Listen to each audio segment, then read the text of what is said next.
I buoni risultati di della ricostruzione, sono diventati elementi propulsivi dello sviluppo economico e sociale nei decenni successivi.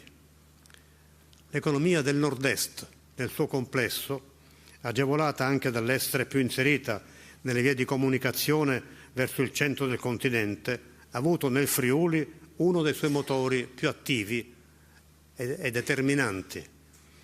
Queste terre ferite nel 76 hanno conquistato un ruolo di rilievo.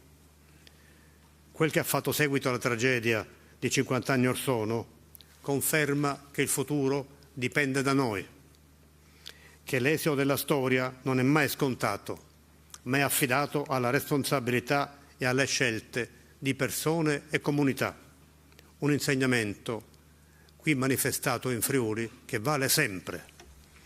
Anche oggi, di fronte alle guerre, agli squilibri crescenti nel mondo, alle volontà di sopraffazione.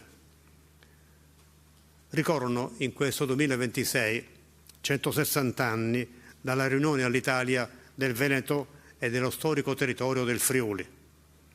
Anni in cui le virtù patriottiche di queste contrade hanno tanto offerto al nostro Paese. Nell'80° anniversario del voto che volle la Repubblica e diede origine alla sua Costituzione, oggi qui a Gemona, nella solenne cornice del Consiglio regionale, insieme agli amministratori locali, insieme ai rappresentanti delle istituzioni, del volontariato, in una terra e di fronte a un popolo capace di affrontare le avversità, di rialzarsi, ribadiamo in un momento di memoria e di impegno il patto di non lasciarci fuorviare nel cammino di progresso, nell'affermazione dei valori di solidarietà e di coesione che qui sono stati in maniera esemplare vissuti e realizzati.